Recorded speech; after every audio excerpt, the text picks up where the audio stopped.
3, 2, 1. Alright, my name is John. I'm about to be a senior at Atlantic Community High School.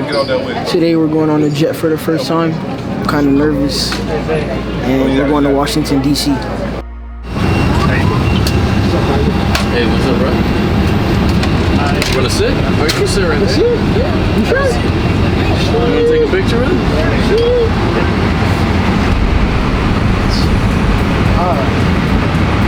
So how does this work? Like, there's anything like... No, it's the side stick. It's this thing right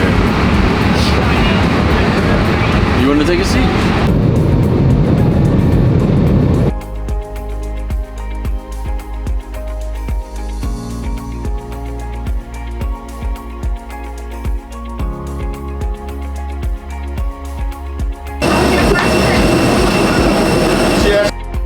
This is really a powerful experience for me.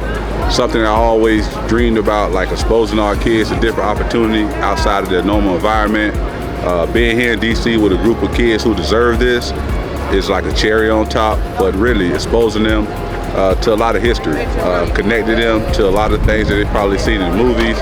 They hear about it, see on the news. Now they hear, they can feel it, they can smell it, they can touch it, breathe it, learn a lot. We're at the Washington Monument and we're in Washington, D.C. You can have 400 start calling. I haven't rode a horse in like maybe 10 years. Oh, wow. It's hard. Hopefully, we're opening up their minds, we're opening up their imagination to possibilities that, now that they're open, can never be closed again. So that's the goal. And also being here together as a unit, bonding, and experiencing new things for the first time together. So hard to describe, but just very proud and glad to be with such a great group of deserving kids. Well, if you are here on this trip, that means you participated in the Young Legislator program. So a lot of times we introducing you guys to our elected officials. Sometimes in the past we met them in Tallahassee. Now we're going bigger levels. Now we're at Lois Frankel office here. This is why we do what we do. So when we are here, when we do need our elected officials to stand up for us, advocate for us, it won't be their first introduction with us. They'll have some familiarity with us, all right?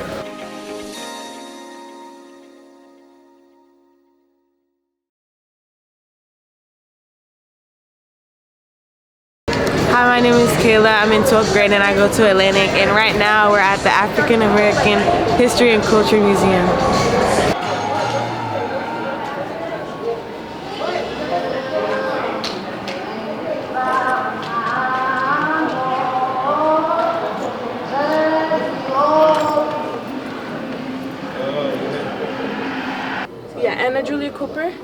She was enslaved in North Carolina from 1858 to 1964, and she got her PhD in education from Ohio University.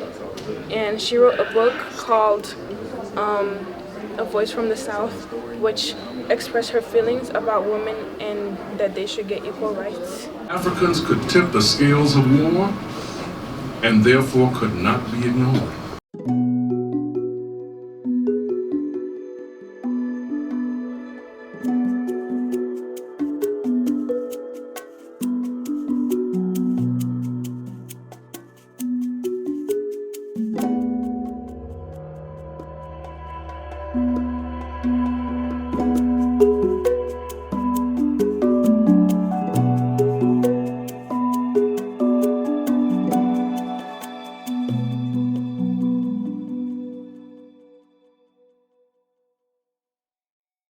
Most slaves that were that worked on rice and sugar fields, their lifespan was an average of 7 years.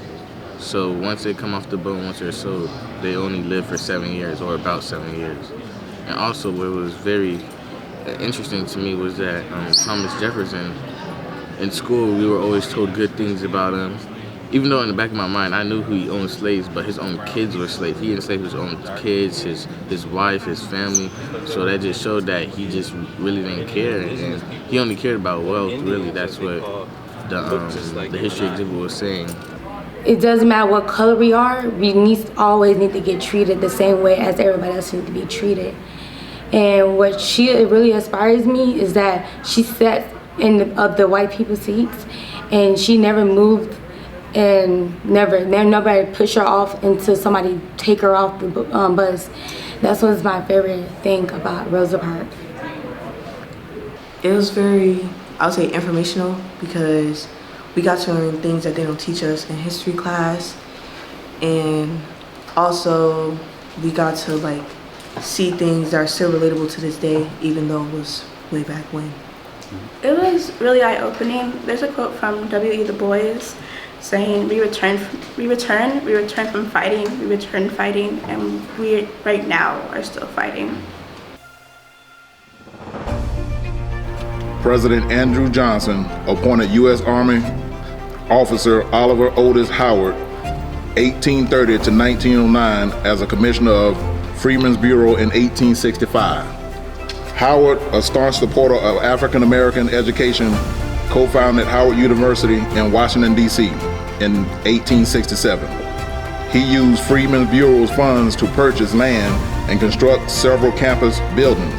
From 1869 to 1873, he also served as president of the university, which was named in his honor. Otis Howard basically was a white man who helped construct this HBCU. Regardless of HBCUs or anything like that, we ranked in the top 100 of all colleges and universities here in the United States of America. Right, so this is a very prestigious place. A lot of entertainers, politicians, art authors, a lot of people in different capacities have walked these hollow halls.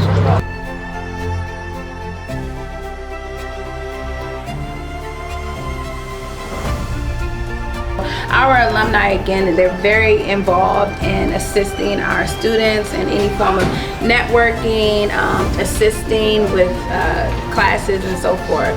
So once again, it was my pleasure to speak with you guys. Anyone have any questions? Yes, I do. Yeah.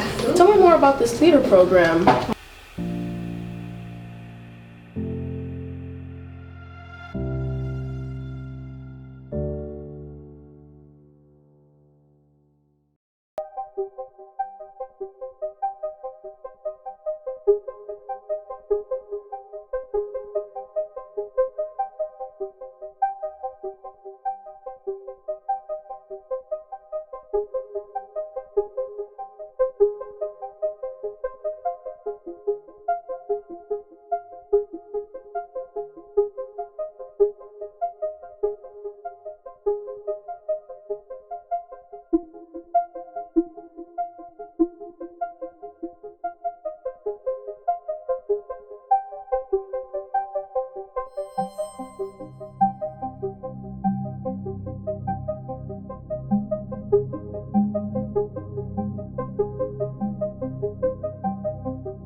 Why isn't it 100%?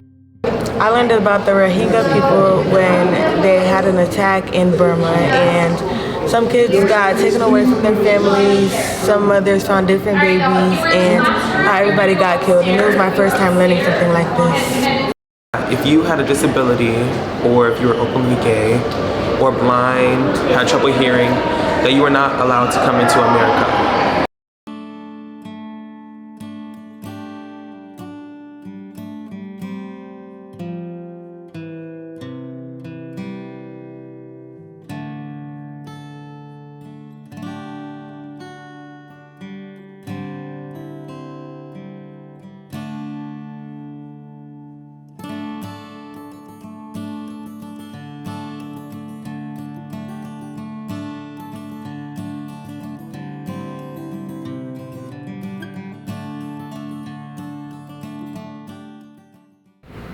EJS is a great home space, a comfortable place for people to become friends, family, and also gather together to share each other's experiences and personalities and memories together.